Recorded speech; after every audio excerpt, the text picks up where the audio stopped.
हमीरपुर में राधा स्वामी चैरिटेबल अस्पताल भोटा को बंद करने को लेकर लोगों में खासा रोष है।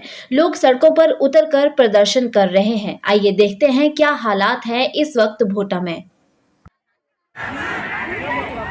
दर्शकों नमस्कार, मैं हूं रजनीश शर्मा और आप देख रहे हैं पोल खोल न्यूज़ चैनल। सीधी तस्वीरें देख रहे हैं आप हमीरपुर ज़िला के भोटा चैरिटेबल हॉस्पिटल चौक से। अस्पताल के गेट के बाहर अस्पताल प्रशासन द्वारा आज भी वो नोटिस लगा हुआ है जिसमें बताया गया कि 1 दिसंबर से अस्पताल में सेवाएं बंद हो जाएंगी और आज तीसरा दिन है। अस्पताल बंद होने की भनक लगते ही आज तीसरा दिन है, यहाँ पर चक्का जाम कर दिया गया।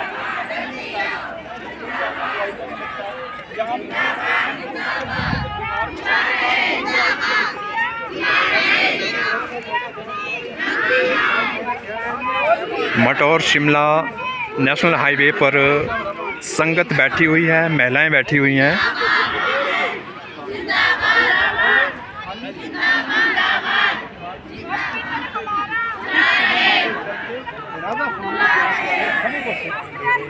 और ऐसी सेवाएं दे रहे हैं कि लोग अपने घरों के बुजुर्गों को यहाँ छोड़ जाते हैं। जब ठीक हो जाते हैं तो उनको टेलीफोनिकली इंटीमेट करते हैं ये लोग कि वो ठीक हो गए, आप अपने बुजुर्गों को ले जाइए। और अंदर जो है, एक बार बंदा इंडोर चला गया उसके लिए 1 रुपये का भी खर्चा नहीं है। ना दवाई का खर्चा है, ना टेस्टों का खर्चा है, ना लेबॉर्ट्री का खर्चा है, ना कोई एक्सरे का खर्चा है। हर चीज़ अंदर फ्री है। और एक बात मैंने सुनी है बाबा जी की तरफ से, मतलब यहाँ पे हार्ट का भी मतलब आने वाला था, यहाँ पे मशीनें वगैरह, मतलब कुछ ऐसा। जी ये बिल्कुल ठीक है।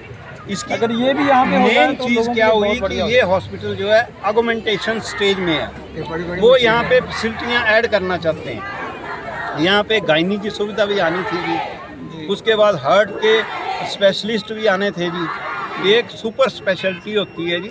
वैसे तो डॉक्टर सहगल यहाँ हर चीज़ को बड़े अच्छे से हैंडल कर रहे हैं और टैकल कर रहे हैं, लेकिन जो सुपर स्पेशलिटी है वो हार्ट से रिलेटेड है। यहाँ हार्ट के ऑपरेशन भी हो सकते हैं, तो ये सुपर स्पेशलिटी भी आनी थी। उनके लिए जो मशीनरी रिक्वायर्ड थी वो सारी की सारी मशीनरी जो है वो यहाँ पहुँचनी थी।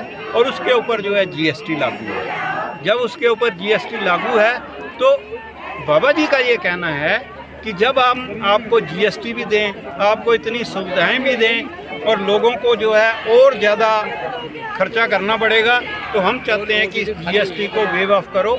और वेव ऑफ करने का माध्यम मैंने आपको बता दिया कि ये सारे का सारा जो है नहीं, ये सारे का सारा जो प्रोसेस है ये अब गवर्नमेंट प्रीव्यू में है कि 2 लाइनें लिख के भेज दें कि भाई ये हॉस्पिटल को चलाइए जी, और हम आपका जो है केस टेकअप कर रहे हैं।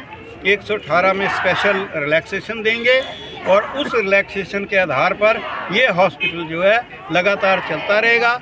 ये जो बोर्ड आपने देखे गेट के ऊपर लगे हुए हैं, ये वो हटा देंगे जी बोर्ड, कि हॉस्पिटल जो है वो चलता रहेगा। अगर आम जनता की समस्याएं अगर नहीं कोई सुनता है, अगर प्रशासनिक अधिकारी यहाँ पर नहीं पहुँचता है, तो क्या कुछ कार्रवाई आगे की रहेगी? इसके बारे में कुछ बताएं सर। देखिए, हमारा तो ये है जी कि हम 30 तारीख तक जी, यानी कि परसों तक शांतिपूर्वक प्रदर्शन करेंगे जी।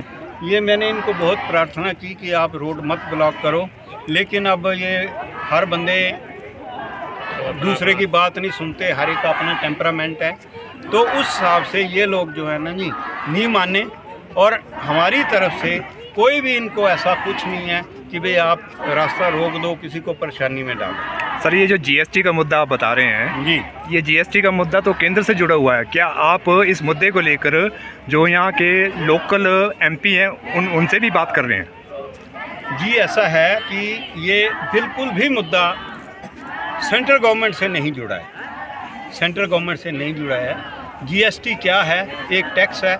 जो सारे हिंदुस्तान में रेगुलरली हर जगह अप्लाई है, हर स्टेट में अप्लाई है और सब जगह जीएसटी कलेक्ट होता है। जो स्टेट गवर्नमेंट जितना टैक्स कलेक्ट करके सेंट्रल गवर्नमेंट को भेजती है, उसका शेयर अकॉर्डिंगली स्टेट गवर्नमेंट को ट्रांसफ़र किया जाता है। तो जीएसटी से सरकार का, जैसे आपने बोला, कोई लेना देना नहीं। लेकिन जीएसटी का प्रॉब्लम कहाँ आ रही है कि अगर हिमाचल में ये चैरिटेबल जो हॉस्पिटल है ना, ये जो अपना रन कर रहे हैं महाराजा जगत सिंह चैरिटेबल सोसाइटी, अगर ये यहाँ से इनको अलाउ कर देते हैं, ज़मीन स्पेशल केस दे देते हैं, तो यहाँ पे जीएसटी लागू ही नहीं होगा, लगेगा ही नहीं। जब जीएसटी लगेगा ही नहीं तो स्टेट गवर्नमेंट और सेंट्रल गवर्नमेंट का कोई इसमें है ही नहीं, भाई स्टेट गवर्नमेंट लेती है या सेंट्रल गवर्नमेंट लेती है, ये मुद्दा है ही नहीं।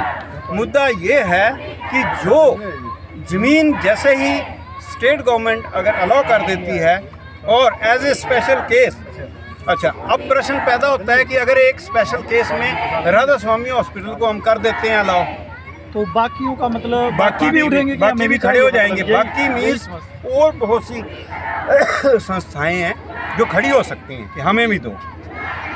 मैं एक दावे के साथ आप सब लोगों को बताना चाहता हूं कि पूरे हिंदुस्तान में एक भी ऐसी सोसाइटी नहीं है जिसकी अर्निंग नहीं है, जिसकी अर्निंग नहीं है, चाहे किसी भी रूप में है, उनकी अपनी अर्निंग है और उस अर्निंग के हिसाब से वो सोसाइटियाँ चलती हैं। अब प्रश्न पैदा होता है कि जब ये भी सोसाइटी है, इसकी एक पैसे की अर्निंग नहीं है, ये कैसे काम करती है? ये सारा काम जो है ना जी, हम सब लोगों जैसे लोग जाते हैं ब्यास में मत्था